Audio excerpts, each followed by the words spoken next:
Well, hey everyone, it's the Bandit here once again, and today I'm gonna present you the very first computerized receiver. When you think about computerized receivers, you might think that they started making them in the early 80s or so. Well, not really. Is it Japanese?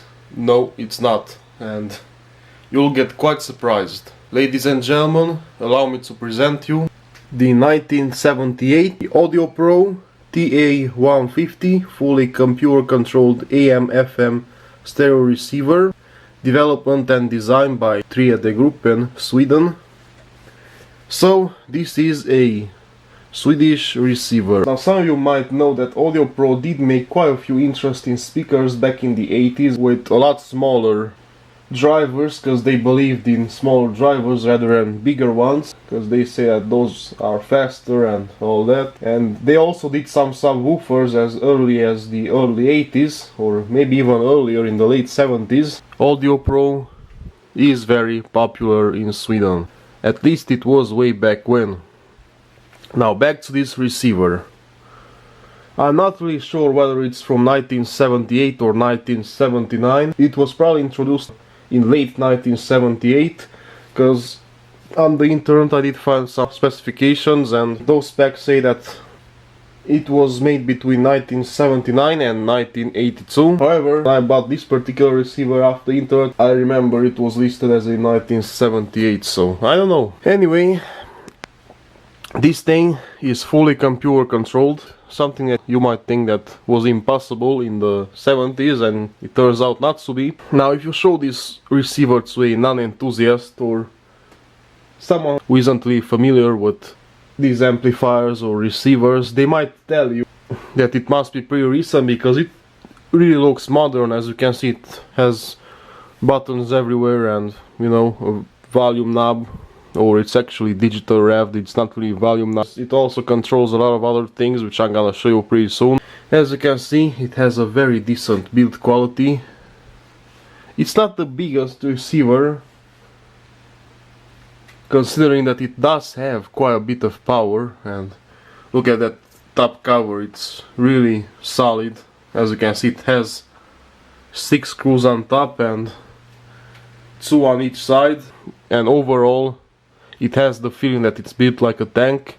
And I also took the cover and the faceplate off, and boy, this thing is more complicated than most 80s receivers, even the computerized ones. This thing is full of circuit boards and all that. Nice, beautiful aluminum faceplate. This thing is not plastic anywhere.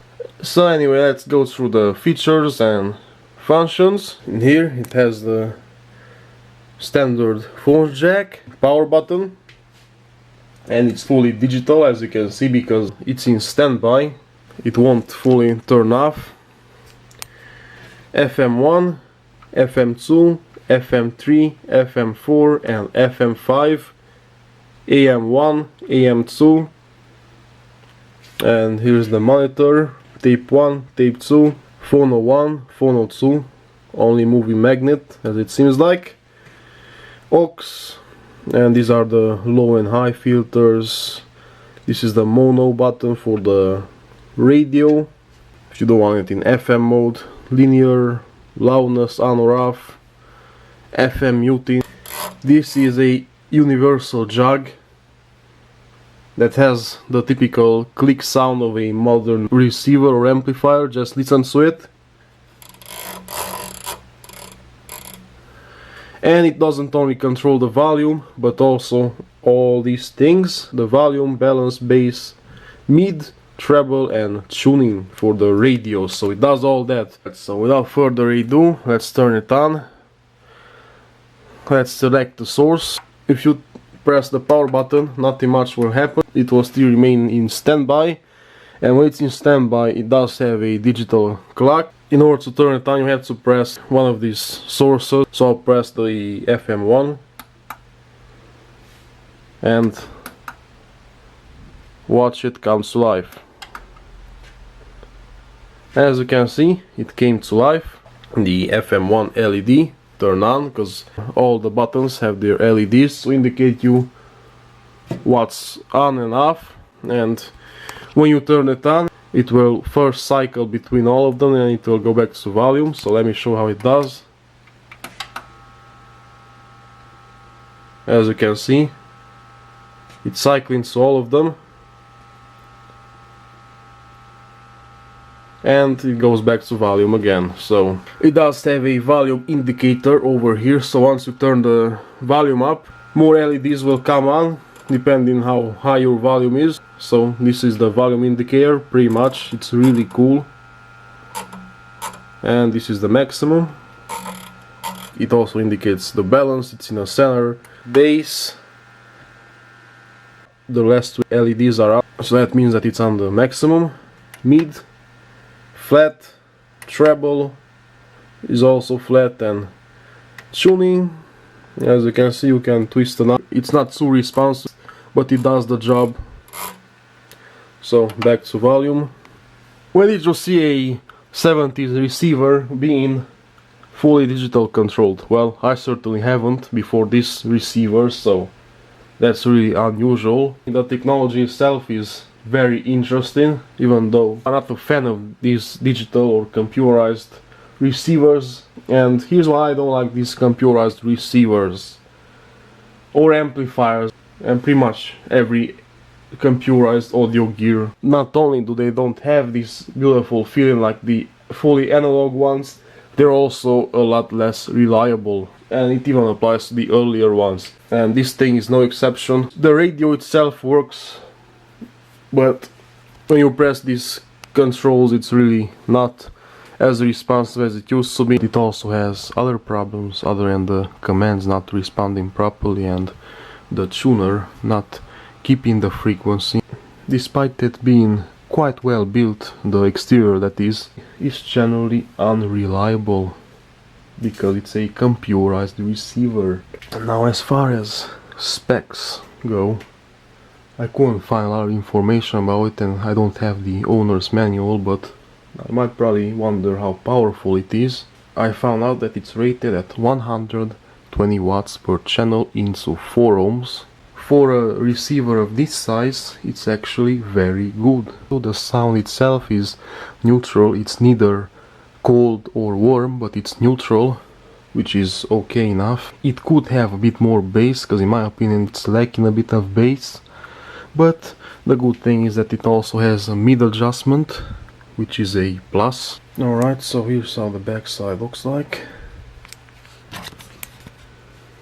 This is the AM antenna, basically, and these are the connections.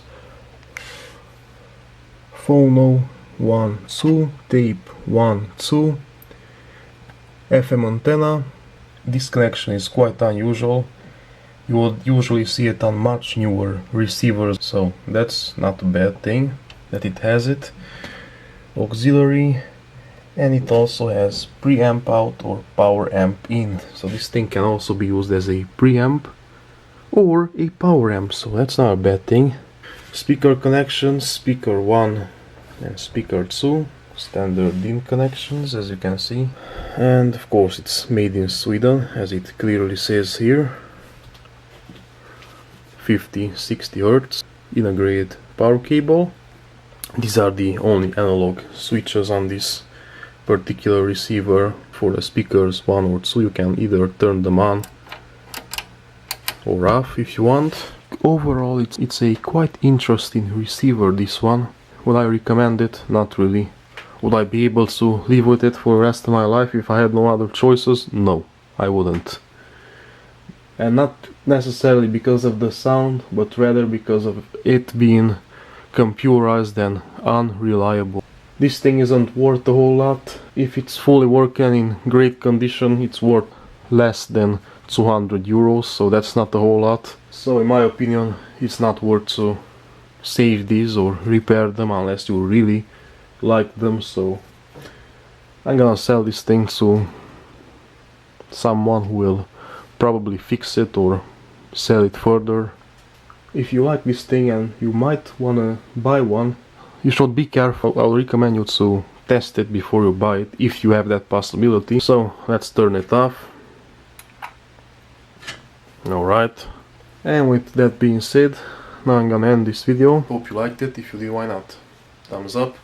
Check out my other videos, and if you like what I'm doing, I'll subscribe, and I'll definitely see you next time. Cheers.